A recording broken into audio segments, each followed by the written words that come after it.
Nope. No.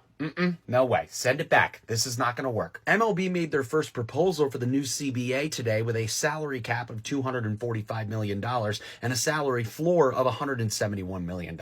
Yeah, that's going to be a no from me, dog. Now, in fairness, I do understand what Major League Baseball is going for here, right? They're tightening up the margins. They're creating a high salary floor so that way teams that don't spend will actually have their owners be incentivized to pour money into their squads, but they're not giving so high of a cap that anybody has the ability to wildly outspend anyone else, right? There's not going to be this huge gap between the haves and the have-nots. There's a $74 million gap that everybody is basically going to be living in between. I understand what they're trying to do. The problem here is twofold. One is that salary cap is way too low.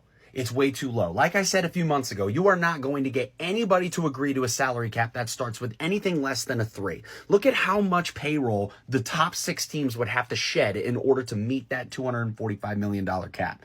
There's just simply no way. What's even crazier to me, though, are the amount of teams that are below the salary floor, right? Whether it's a little bit like Baltimore or a lot like Miami. Look at this. Look at this list. I, for one, have always been a huge proponent of the salary floor. I think you need to give the billionaire owners a kick in the ass. Bro, spend money on your teams. But, you gotta walk before you can run. For example, I think expecting a team like Cleveland, who is not really a hot button free agent destination, to just magically add $90 million to their payroll in one off season.